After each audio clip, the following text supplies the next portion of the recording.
Morning. So lovely to meet you, Brian. Thank you for joining us this morning to record our podcast for Dying Matters Week 2023. Would you like to introduce yourself? Good morning, or good afternoon, or good evening, depending on which part of the planet you're in. My name is Brian Dolan. I'm an emergency and mental health nurse by clinical background, and I am now Director of Health Service 360, and we work in New Zealand, Australia, UK, and a bit of Ireland in around leadership, culture, and change. And I'm also the originator of the last 1,000 days, which is about valuing patients' time, and end PJ paralysis, which is about bringing that to life to encourage people to get up, get dressed, get moving while in hospital to prevent harm associated with deconditioning and give people a longer life. Thank you. Yes, I mean, Joe and I both were, I think, aware of PJ paralysis coming from acute hospitals. So, and that's been around for a few years, hasn't it, that initiative, which is great, because I think, it's definitely something that we were very guilty of within our wards, that, people had, it was a conforming to the practice of all sitting there in your hospital gown or your pajamas and not moving very much. So thank you for that one. So can you tell us a little bit more about the last 1,000 days? Because at end of life, we often talk about time in days, but it tends to be a shorter period of time. So it's really interesting to hear about your last 1,000 days. Well, just as NPJ paralysis was born in Broken Hill in the New South Wales outback in 2016, the last 1,000 days was probably born around 2009 in Christchurch, New Zealand, where I was doing a teaching session around lean thinking with a group of geriatricians, nurses, allied and managers. And we're talking about all the types of different wastes, transport, inventory, motion, waiting, and so on. And I was talking about waiting being one of the biggest wastes of all, staff time and patient time. And fully formed popped up this construct of the last 1,000 days. And maybe I'm a massive fan of people who work in older people's health. And in fact, that's what drew me to emergency care. It was not trauma. It was older people, psychiatrically unwell, homeless people whose time is rarely valued. And it seems to me that we treat older people as if they've got all the time in the world, and yet they're the ones in a hurry. And I was talking about all this, and what popped up fully formed as this construct was the construct of the last 1,000 days. Because if you're a man, you can expect to live to about the age of 79. And if you're a woman, you can expect to live to about the age of 83. But if you're a 76-year-old man or an 80-year-old woman, what you have left is 1,000 days. Now, I know all of us have survived our childhood, which means life expectancy goes up. Longer you live, in a way, longer you can expect to live. So, we know this. And we also know it's variable based on ethnicity, geography, socioeconomics. We know all this. So in many respects, it's a metaphor. But with that last 1,000 days, it leads to the question, which is, if you had 1,000 days left to live, how many would you choose to spend in hospital? And if we really started designing our health systems around valuing patients' time as the most important currency, because while our time is busy and important, our patients' time is sacred, we would have fewer cathedrals of techno-cure, which is what I think of when I look at hospitals, and we'd have more investment in enabling people to stay as long as possible with their loved ones in their own homes. So the last 1,000 days, while it telegraphs out what we often think is the last months of end of life, is if we started thinking in terms of 1,000 days, it might also start shifting the conversation, where a person with a complex comorbidity, the conversation might go along the lines of, what we know about this condition, people get about, on average, 1,000 days. They get about 3 years. Now, some get a lot more, some get less, but if you worked for that 3 years, what would matter to you in that time? And then I think it would start conversations about where they would like to spend their time as much as what they want to do with that time. Because too often, end of life, the discourse is around the end of life, when it's projecting outwards to this is what we have. And I think it would also start changing the management of long-term conditions, where it would start to foster conversations about ceilings of care. about how much a person wants for that time. And it enables them, and in a manner of speaking, gives people some time to start having conversations with their loved ones about what they want, because it fosters a bit more urgency. Whereas at the end of life, so often the conversations are have a layer of stress running through them because of the sudden, if you like, the surprise to it. Whereas what people would have at 1,000 days, they'd have more time to assimilate and process before they go into those kinds of conversations. So it's subtle, complex, nuanced thing. It's not just about 1,000 days. It's about how we design health systems, how we rethink our lives, and what we would want for ourselves in that time. Brian, could I just ask a question? How, just thinking in terms of starting those conversations and encouraging the general population, I think about my own parents. I think about a friend of mine whose father was in a nursing home, and they'd made the decision that he that would be his place of death. And then because he became unwell, they admitted him to hospital, and he had a dreadful death in hospital, not what they wanted, a really poor experience all round. But how do we start those conversations early in that 1,000-day trajectory? What's your experience of getting the general public, no matter what country you're in, because obviously you work all over the world, but how do we do that? Because British, we're still so stiff upper lip, aren't we, and don't want to talk about these things. It's very much the taboo subject. Yeah, it's fascinating because but both my parents, it'll come as no shock to anyone listening, they're raised in the west of Ireland and all of that stuff. And Irish do death really, really well. It's a kind of thing that one of the most popular programs on Midwest radio and a number of the local regional radio stations. It's about 10 o'clock in the morning and about 6 o'clock, which is the death notices. And I'd remember my father saying, "Oh, geez, that's a funeral I need to go to." That would be the kind of thing, and checking if he was in it, type of stuff. So the Irish, the death conversations are much more prevalent, and there's much more ease within them. Whereas I noticed when my sister died here in the UK and in London, it was not great. So it wasn't. It's awkward. I think the other thing is in Ireland we bury people within 3 days in case they change their minds. Whereas in England, it was like 3 or 4 weeks, and you've kind of got this thing, and then there's a kind of awkwardness around it, around death, which is, it is very cultural. And I think one can't talk about a homogenous UK when we have such a fantastically diverse UK, and different cultures respond differently. And it's also intriguing to me that for people of who are Jewish or Muslim, they do get buried within 24 hours normally in reflection of the faith. So why that can't happen to everyone, I'm always curious and will never understand. So, but it seems to me to if you like, that's a social societal context. But I think to be more specific, it seems to me the start of all of those conversations, they start with love. What would you like?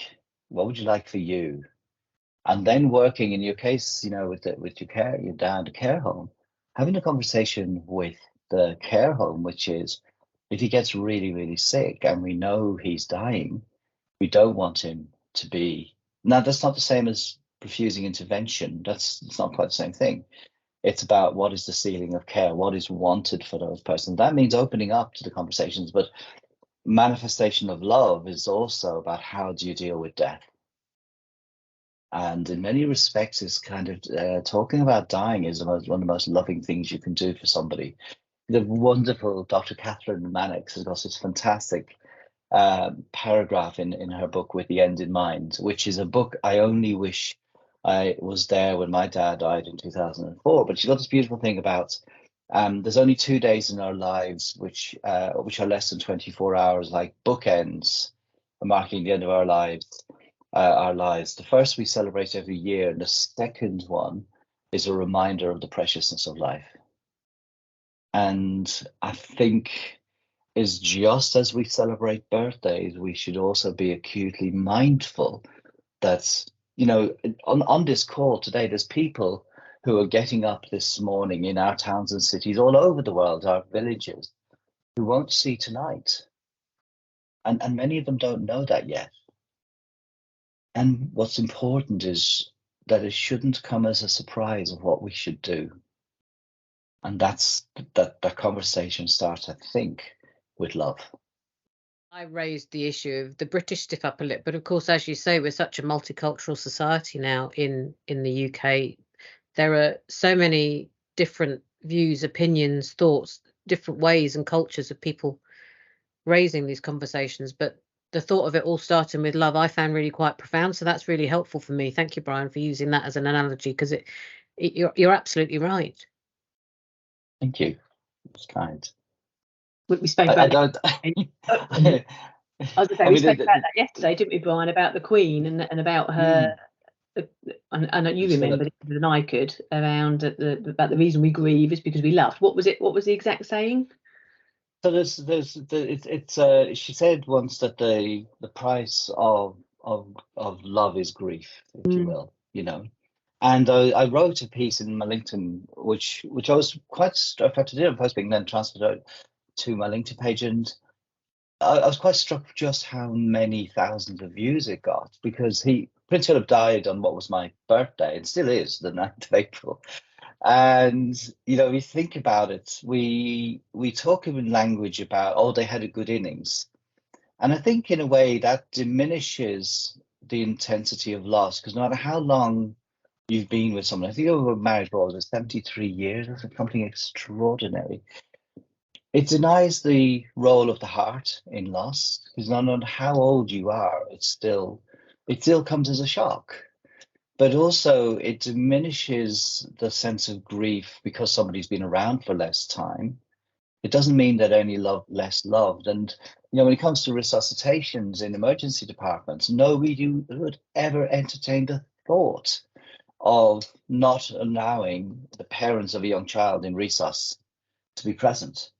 And too often still, people who've been married 40, 50 years or with each other for that length of time can't be with their loved one in their last moments. And that feels wrong, because that seems to me based on fear, not love. And that doesn't feel right. But the other brilliant bit, though, with Prince Philip is, you know, he died in his own bed surrounded by his loved ones. That I think, for people who have that choice and want to do that, that's a great way to go. And, you know, there is something, I think, and echoing the conversation we have, is that we should almost be pleased with how much grief we experience, because the magnitude of the loss is equal to the magnitude of the love we had for the person who has left us. And I think often we don't grieve for as much for the other person. What we do is we grieve for ourselves. You know, the conversations we no longer can have, the voice we no longer hear, the opportunities and the stories we can't, the news we can no longer share with that person. We grieve for that loss, I think, as much as we grieve for the person who's gone. Yeah, I'm going to agree wholeheartedly, only because, and obviously we've spoken about this yesterday, that my mum had Alzheimer's and died 2 weeks ago today. And Alzheimer's is that illness that you grieve the loss of all those parts of that person for a significant period of time before you get to the death. And actually, for me, to a certain extent, the dying bit was probably the easiest part. It was the loss of my mum over many years that was much harder. But it's until you live that, you never quite know. I think, as I reflected to Joe the other day, that having been a nurse for 20 years and looked after many people, my background is cancer nursing, when you live it yourself, it never quite works out as you had perhaps thought in your head. And some of the practice that I knew I've done over years has, I think, changed because of that experience. So, you know, you're never too old to learn, as we always say, and every experience changes who you are as a person or as a clinician. So yes, it's death is hard, but it's very interesting. Makes you reflect very differently. So yes, thank you. Yeah, it does, and I think you're so you're so right. I mean, I lost my mum to brain tumor. I just turned 25, and I think of all the things that have happened and honors and stuff I've received, the greatest honor of all was nursing her through her astrocytoma, which was very aggressive. And the 4th of March, it was 35 years ago, last week. And I was reflecting because, the thing with grief and the end of life in many respects, life doesn't end, not really. And it's said that we die twice. The first time when our body fails us, and the second time when we're no longer talked about or thought about. And there hasn't been a day in the last 35 years where I've not thought of my mum. I know you said yesterday, I hope you don't mind me sharing, if it's okay, but that you lost your dad when you were just 20, And I would guess, without us having met yet, that there hasn't been a day in those years that you haven't had your dad to mind. So they never leave us, and it's the stories we tell that keeps them alive. If you like, they're like the ladders to the stars in which they now live. That's how I think of it, And grief is. We used to think about grief was something that just got smaller. And loss gets smaller, but actually it doesn't. What happens is our lives envelop the grief. And sometimes in some anniversaries, life feels a little bit smaller because it feels more painful. I often think of it as grief being like a pinball in a bagatelle, which bounces around. And at the very beginning, it's a very small pinball machine, but over time it gets bigger because it reflects the life. And then there's days, there's anniversaries, there's fortnights where it's suddenly that much smaller, and that's much more painful.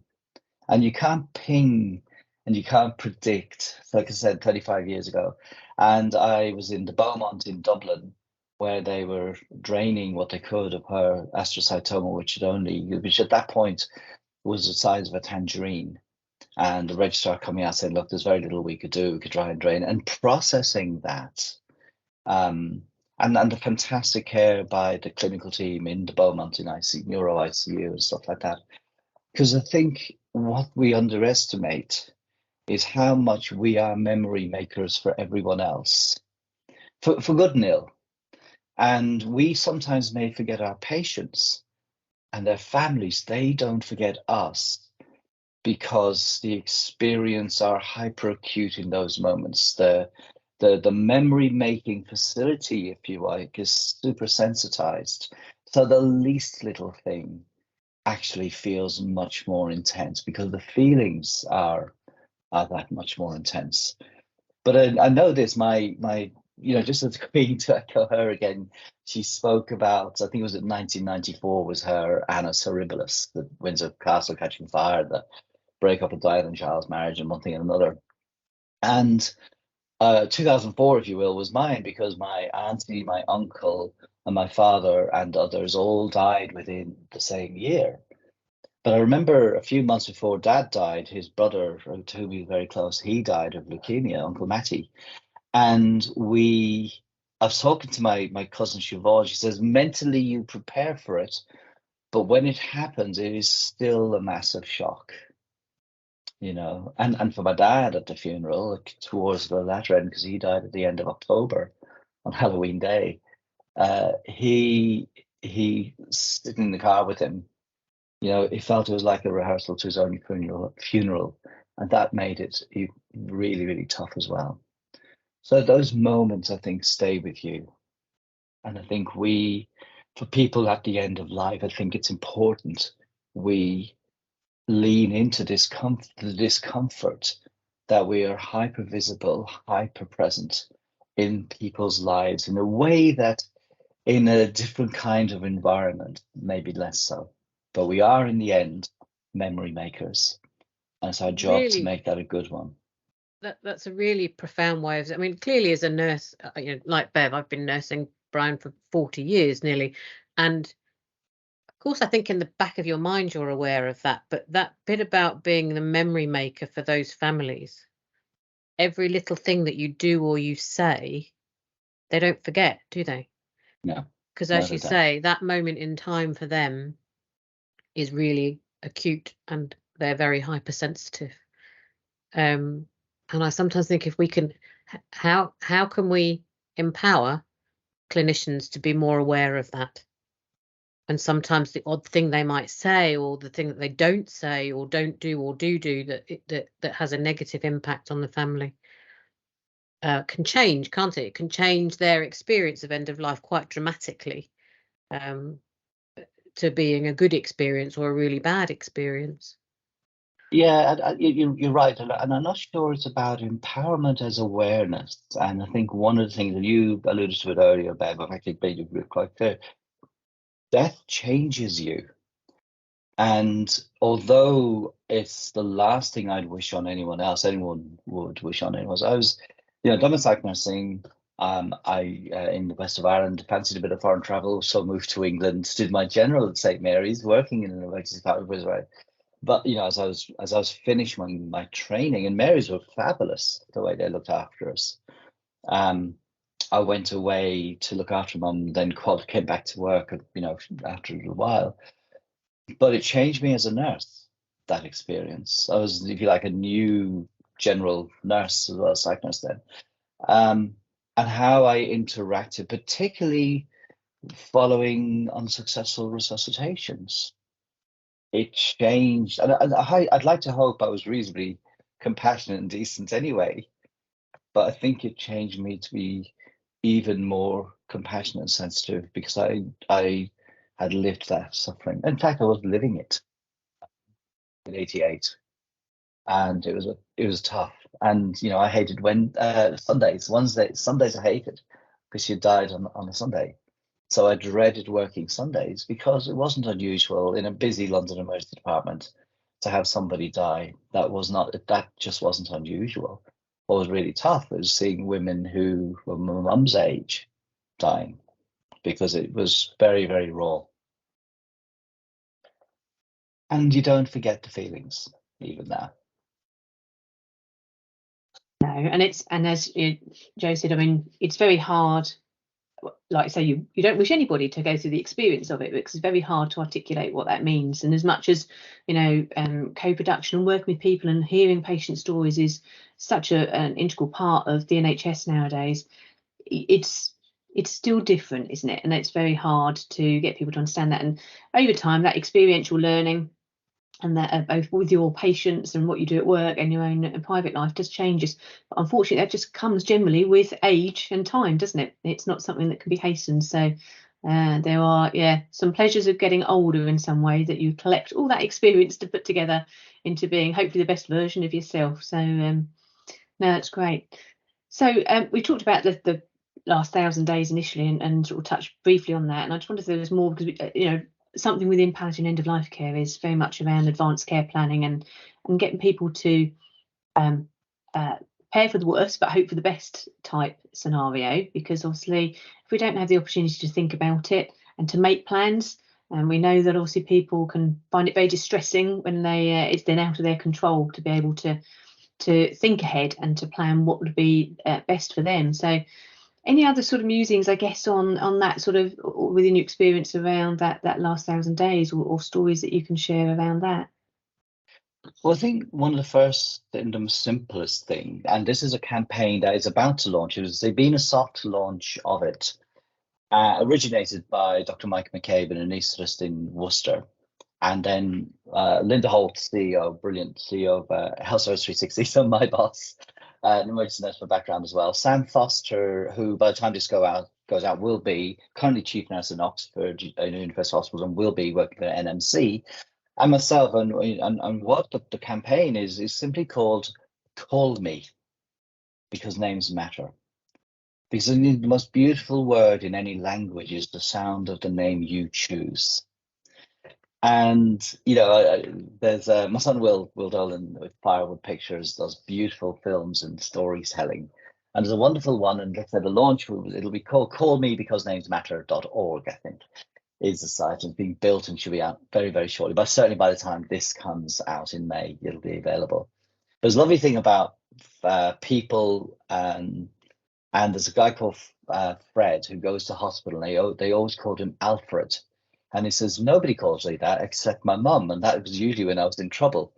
You know, and I'm convinced the reason we get a middle name is when you were children, who you got old names. Like if I got Brian William Dolan, I knew I was in trouble.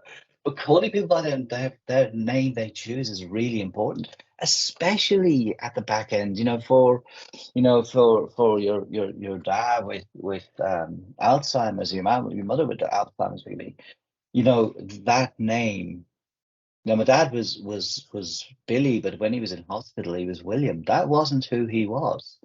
So I think one of the simplest, most effective things we can do is find out what do people want to be called, because most people don't die in a hospital. They die hospice. They die in a hospital, and making sure we get that bit right is a foundation stone for a better experience, a sense for families that we want to know not what's wrong with a person, but who the person is.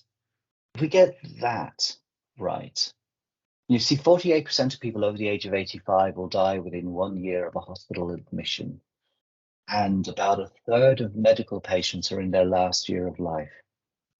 So there is an urgency for them. And I think when we talk about failed discharge, we use the word fail a lot. Heart failure, kidney failure, liver failure. And the person goes home and says, oh my God, they told me my heart was failing. I must be dying any moment. They're terrified. We should avoid the use of the language of failure, but we talk about failed discharge. But if somebody gets home for 2 days and it might be the last time they see their grandchildren, why would we ever think of that as failure? So it seems that we perhaps need to be thinking and reframing our language from, as the blogger Roy Lilly brilliantly puts it, start with the patient and work backwards. What is it they want? Because it's not a failed discharge to them. If you think about the equally brilliant David Oliver, who's a physician, he talks about, I think he frames it as a necessary readmission. That then isn't a failed discharge. It's actually their acuity was so great that the right thing for them to do was be admitted.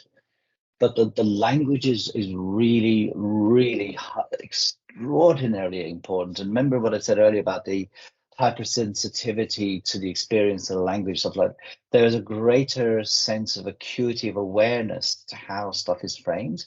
So how we frame it matters exquisitely to patients. So I think that might feel like a tangential answer to the question, but I think it's at the root of what we do in terms of experience for patients and their families. Yes, thank you, Brian. I'm trying to think if there's anything else, sort of particularly, we've been very diverse this morning. It's that's good.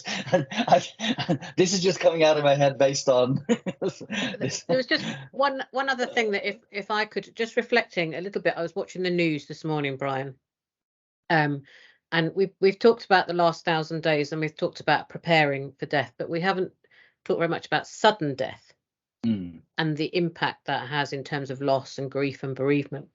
And I was watching the three dads who were taking their case to the House of Commons around education for children in school, and thinking about the impact on them of the sudden death of their daughters. And I know you've got some experience, haven't you, of working in environments where people have experienced catastrophic sudden death. And I wondered what your thoughts were about that and how we deal with that as human beings, but also as clinicians or staff or people helping those families in those positions. The word that springs to mind always when I think of sudden death is burglary. Is suddenly those lives have been burgled and stolen from others. And it is a vivid shock. But it's the other thing around it is that the loved ones left behind, the imprint is on the most significant part of those people's lives. I was saying to Bev yesterday, it was mid-90s, and I was doing resus on this, the team were on this older gentleman who subsequently died, and his wife came in. She'd arrived late because the ambulance legged it, cardiac arrest. And we brought her in because his death had been called. And she walked in, this woman in her 80s, and she says, I'm a wee jock. he fought in the Second World War. So 50 years after that event, the first thing was when they were two young 20-somethings living in the most extraordinary period of their lives. And it left a timestamp on the rest of their lives that when his ended, hers went back to those moments. And I never forgot that kind of experience. And I forget the words, but I remember the experience that it was that 50 years apart when for her, that sudden death, even because sudden death can happen to really old people, you know. But sudden death can also, it isn't always catastrophic. Sudden death can have a very short runway. So God rest her, my sister-in-law became acutely unwell in December 2019, and she was really very, very unwell, and they treated her brilliantly in Castlebar in the intensive care unit, but she had to be transferred to Dublin to what essentially is the only ECMO in the country at the Mater Hospital, where again she was fantastic. And the ICU nurse through the day, and I went up with my brother, went up. She was we were talking about, oh, well, it'll be a late Christmas, but we will, have a good Christmas. And then by about 8-9 o'clock, we went back to the hotel. We were saying he got a text back to be told that she essentially had a massive brain bleed. And but all throughout that episode, I was over those 2 or 3 days, I was saying to everyone, people say, what do you think? What do you think? And I would say, she is sick enough to die. And I was drawing on the fantastic words of Catherine Mannix in this, because what that does is says to people, there is hope, but also there is urgency. There is hope, but things could go south. So, we were having to frame that conversation, gave urgency so that Barry's 2 daughters could spend time with their mum. When it all catastrophically went awry, again, the Mater did the right thing. They waited until the family got there for hours. Never mind there's pressure on beds, but they did what was morally right. So people could say their goodbyes. And we buried her. Her name was Nullig, which is the Irish for Christmas. And we buried her the day before, on the 23rd of December, what would have been the eve before her 49th birthday. And that sudden shock, as you can imagine, is no less catastrophic, not just because she was a mum with young kids who were about 9 and 16, 17 at the time, but it's the burglary that occurs through sudden death, where it's hard psychically and mentally to even start to prepare. And we, again, all the memories I have, and we have as a family, is how fabulous the ICU teams in both Castlebar and Dublin were. That's the stuff that's not forgotten. Really important. And one of the reasons that probably most people go into healthcare, it's the difference that you can make. You always remember somebody saying thank you, and those occasions when you really feel you've made a difference. So like you say, living on, I know it's only 4 years or 3.5 years, but it still means that you remember those people and that experience, isn't it? And we forget the impact that we make in a very positive way. Yeah, absolutely. So and I think it's that people then don't feel that the person's been cared for. It's that they feel they're being cared about. And that makes a world of difference. You can do the transactional technical, but nobody will say, my God, they were fabulous putting in vent flans. They'll remember that their hand was held when they were frightened. That's a nice little ending there. I think the caring about and not just the caring for. Really, very profound ending. Thank you. Oh, thank you, Brian. It's been thanks, Brian. Listening to this morning. I hope everybody gets something out of listening to this in May.